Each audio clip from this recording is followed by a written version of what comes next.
Welcome back to GlowPOP Reads. The story I'm currently reading is Bendy and the Ink Machine, Dreams Come to Life by Adrian Kress.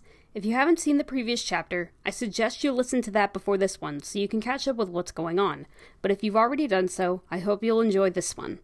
Also be sure to subscribe, leave comments, and click the bell for more content. Don't forget to support me on other social media sites, and feel free to leave me a coffee as well. Links are in the description.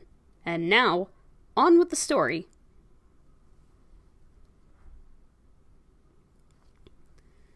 Chapter 9. I couldn't believe at first I hadn't been fired. Ms. Lambert couldn't quite believe it either, when I came back downstairs and sat back at my table. "Well, I don't get it," she said, standing over me. "Guess he likes you, huh?" I nodded.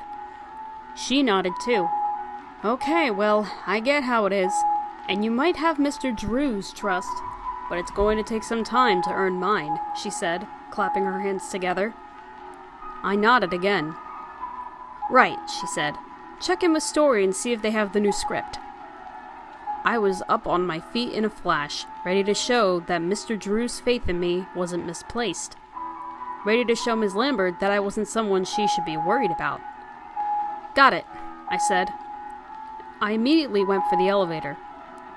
"Buddy," she called out after me. "Yeah?"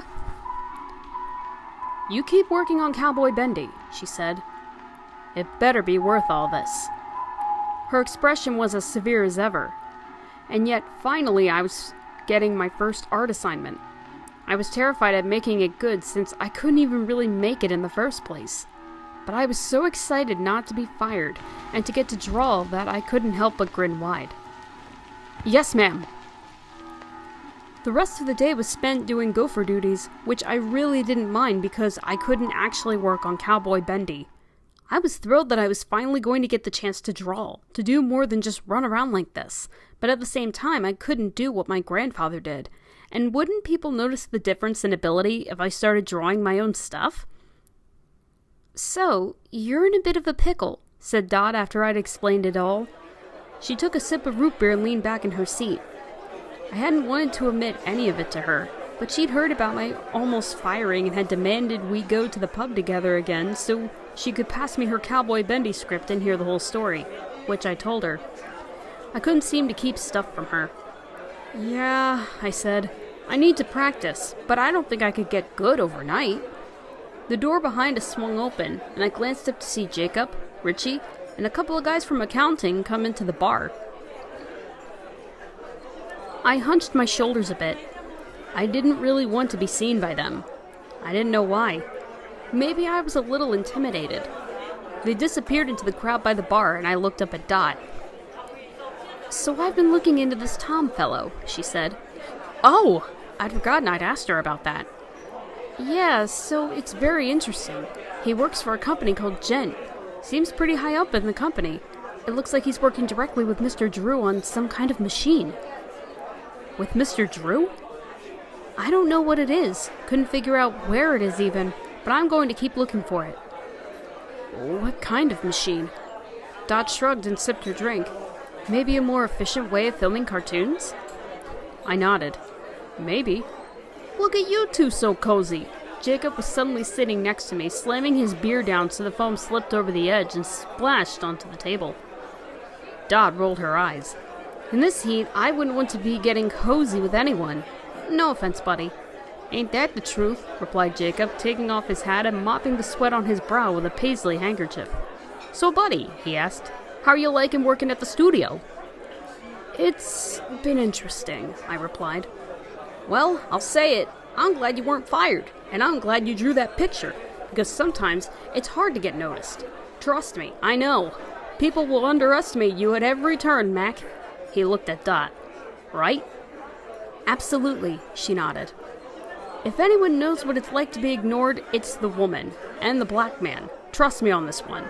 He raised his glass to Dot, and she clinked hers with his. It was as playful as I ever saw her get, but it wasn't actually playful in a way. "You have a girl, buddy?" Jacob asked after taking a swig. "Nah," I replied. "Really? A good-looking kid like you?" "I'm not too focused on that stuff right now," I said. The fact was, I wasn't focused on that stuff at all. Sure, there had been a few girls in the neighborhood I'd been sweet on, but I didn't have the time to ask them on a date. Didn't have the money to either. And now with this new job and everything? Besides, it felt really uncomfortable talking about this with work people. With any people. You could focus on more than one thing at once, you know, said Jacob. I know, I just need to get some stuff in order. And I live at home with my ma, and my grandfather shares my bed, and I need to become a pro artist overnight. How's your dating life then? He asked, turning to Dot. She didn't say anything, just looked at her drink. You look sad there, Ruby Slippers. Did I say something wrong? She laughed a little at that and looked at him. Don't call me that. And no, it's just, I don't date. I'm not ready. Ready? I said. Dot sighed hard. You two, boys, pushing, always asking questions. Don't like to answer them, but you love asking them. I'm sorry, I said. At this point, the whole conversation had got away from me. I didn't really know what I was doing or supposed to say. Come on, Dot, said Jacob, nudging her with his elbow. I said no, Jacob, she said firmly, staring him down. Okay, I know when I'm not wanted. He stood, picking up his beer, and took a swig. See you two in the funny pages. He shook his head like we were both nuts.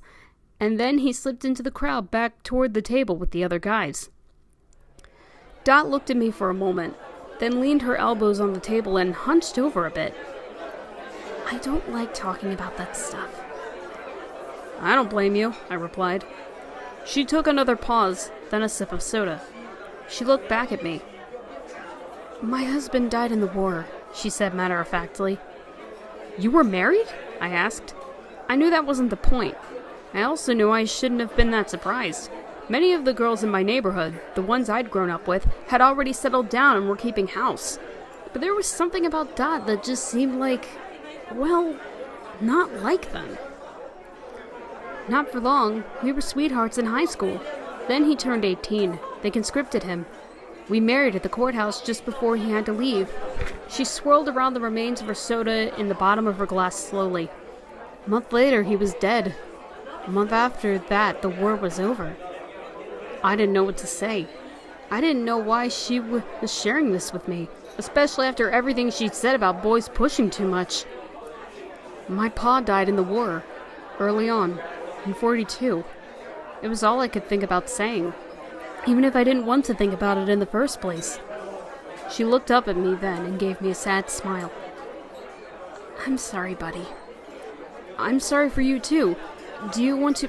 Nah, I don't want to talk about it right now. I felt really awkward. I didn't know how to carry on with the conversation like things were normal. I didn't know if Dot wanted me to. I didn't know anything. How did someone just change a subject like this? Did you just change it? So, what do you think I should do? I asked, giving it a shot. Dot looked at me for a moment. Then, you mean about Cowboy Bendy? I nodded, relieved we were on the same page. Relieved that it worked. I think you just need to practice. I think you should also ask your grandfather if he can teach you. I can't do that, I said, shaking my head and finishing my Coke with a gulp. Why not? He barely speaks English. What does he speak? Polish. Dot thought about that. I don't know if you have to speak the same language. I mean, it would be different if this was about writing, but art? It's universal. Couldn't he just, show you? I shrugged. I didn't know. Maybe he could. But that wasn't the biggest problem. The biggest problem was that he was there at all. That he creeped me out, took up my space, that my ma hadn't even told me he was coming. That we had one more mouth to feed. That I resented him. It was hard asking favors of someone like that. But maybe she was right. Maybe it didn't matter how I felt about him. Stick to your vision. Be ambitious. Dreams come to life. Do what you have to do. I'll think about it. He just got to the States and he's all confused. He might not be able to help me even if I asked. You're Jewish, right, buddy? Asked Dot. I felt that very familiar tightness in my gut. That protective shield unfurl over my spine. I sat up a little straighter but tried to sound even more casual. Yeah, is that a problem? I didn't sound casual. I sounded angry, and I knew it. Of course not, said Dot. It's just, you said your grandfather was from Poland. We're Polish, I snapped back. Obviously we were. Dot held up her hands. Never mind, sorry. I don't want to get personal. Well, I already told you my dad died and that I'm Jewish. But yeah, let's not get personal. I couldn't not feel angry. I just knew she was judging me. I knew it. Like the bullies in the schoolyard when I was a kid. Like those same bullies all grown up, calling me names as I walked through their neighborhood. I hated it. Dot shook her head. I get it. I'm sorry. She pushed her glass away from her across the table. I'm going to go now. She stood up then, just like that, and then turned and was gone. I felt bad. The defensiveness vanished and I was up on my feet chasing after her outside. She was already halfway down the block, walking that fast way she did. I caught up finally and grabbed her shoulder. She whipped around and gave me a look of death. Oh, she said, her expression softening. It's you. Look, I didn't mean to make you upset, I said. I know. I looked at her. She looked at me. Are you still angry with me? I asked. I'm not angry at all. I feel bad. I upset you. I thought I should leave. Besides, it's getting late. She looked at me like I was the one who was doing something strange. Oh, I just thought you'd stormed out. No? No. Okay then. I said goodnight and she said the same, and that was the first time I learned about her directness. Your directness. You once said to me that you liked writing subtext in your scripts, but had no time for subtext in real life. I always remembered that. So just in case I haven't been clear yet, Dot, and following your always amazing lead, I'll just say it plain. You have to save them. You have to stop him. It was the weekend. Not that that mattered much to Ma. She was sitting by the window at her sewing machine next to the kitchen table, putting together a suit jacket for Mr. Schwartz. I had to admit I was still getting used to the idea of taking the weekend off myself. I'd spent the last couple weeks doing chores for Ma instead, getting the groceries, paying the milkman, that sort of thing. I was thinking about what Dot had said when my grandfather passed by with his worn jacket and hat on. Where are you going? I asked. He looked at me in that way he did. Where's he going? I asked Ma. She didn't look up from her work. Probably the library. I turned back and Grandpa had already opened the door. I just had this it's now or never feeling. Hey, Grandpa, I'll come with you. Ma didn't look up at that. She gave me a smile and it was small but so full. It was a thank you. I didn't get it, but she appreciated it. I didn't bother putting on my button-up if we were going to the library. That was just up the block and everyone else would be in their undershirts too. It was too hot to care. I slipped on my shoes and held the door for him. He stared at me a little as he walked onto the landing, then nodded. As we stepped out into the thick midday air under a hot midday sun, I still wasn't really sure if I wanted to ask him for help. Obviously, my gut thought it was a good idea, and Dot did say to trust your gut. But at the same time, how would it even be possible for him to help me? I reminded myself he offered to teach, that maybe I should respect that, but still. We crossed the street to avoid the open fire hydrant spraying water on the local kids, and I never thought I would be one of those people to cross the street to avoid that. I guess that meant I was getting older. Fun, he said, pointing at the kids squealing and laughing in the water. The library was a 4-story brick building on the corner. A mom and her little girl were sitting on the steps leading up to it, reading a book of nursery rhymes. The girl waved at me as I walked by, and I waved back. Inside, the air was a little cooler thanks to fans in the ceiling that rotated slowly above us, and the tall white walls made of stone. It was a nice relief. The quiet was also soothing. You couldn't even hear the hum of the city. It was like when Ma had turned off the radio when it was time to go to bed. I followed my grandfather to the back of the stacks. He seemed to have a purpose. We made it to the children's section, and that's where he stopped to look through the collection.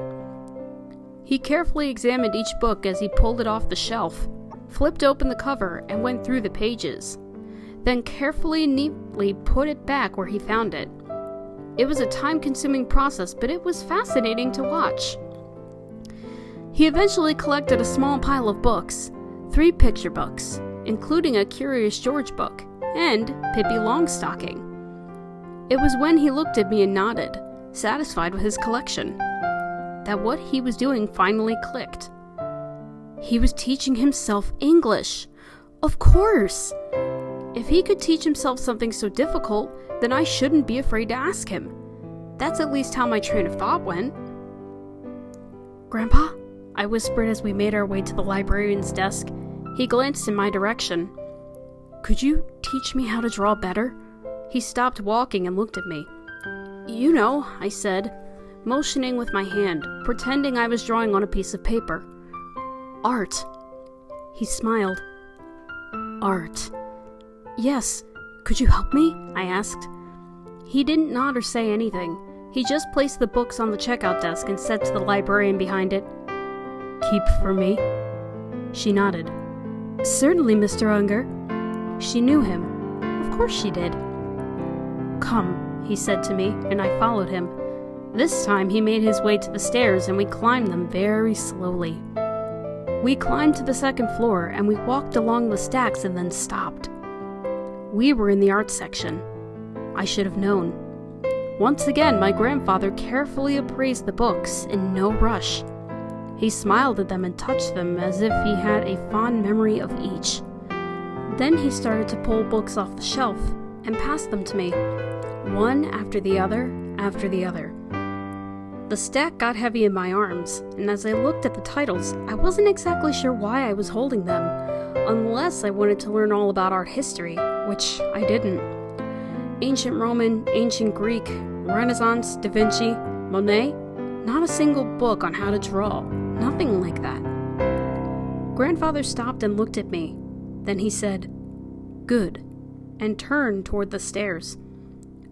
"Grandpa, this is swell and all, but I don't really want to be an artist. I just want to learn how to draw the cartoons." I said it all knowing he probably didn't understand. "History. Good," he replied. "History good." By the time we made it home, I was a sweaty mess, but Grandpa was just starting. He sat at the kitchen table and looked at me. "Paper?" he said. So I grabbed the paper and pen and ink from our room and brought them to him.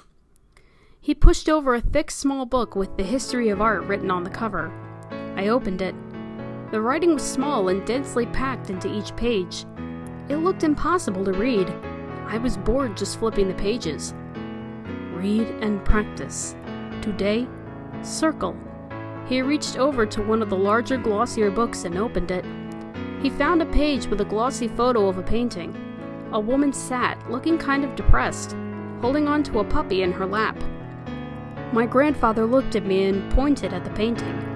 Then he started to recreate the painting on the page with circles, and ovals, and other geometric shapes. She had no facial features, hands, or anything. It was almost like she was a shadow of herself. "You see?" he said. "Ah, circles," said Ma, looking over my shoulder. I looked up at her. "Starting with the basics." I nodded. "Water?" she asked. I nodded again.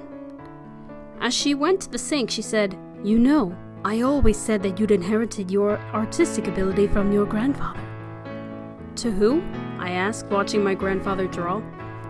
"To everyone," she replied, placing 2 cloudy glasses of water on the table. "Not to me," I said. "I don't remember you saying much about him ever." "I did," she replied. "Maybe you don't remember." "You didn't." I was feeling annoyed again, reminded of how she just invited this stranger to stay with us without even talking to me about it, without even warning me about it. I heard her sigh. "I'm going to buy groceries for dinner." She turned on her heel and left. "Buddy," said my grandfather, and I looked back then, shocked. I'd never heard him say my name before. "Okay, work now." He passed me some paper and pushed over the book, flipping to another page. It was strange seeing these colorful paintings in black and white. They felt like only half the story. Work. He passed me the pen and looked at my page closely. I finally nodded. Circles? I said. Yes. Circles. So, that was the end of Chapter 9. What did you think? Did you enjoy it? If so, feel free to leave your comments, like the video, and share it around if you want me to continue. Thanks so much for watching. This is GlowPOP Artisan, or the Apple Lady, signing off. And as always, I will see you in the next video. Stay safe and stay sweet, my apples. Ciao!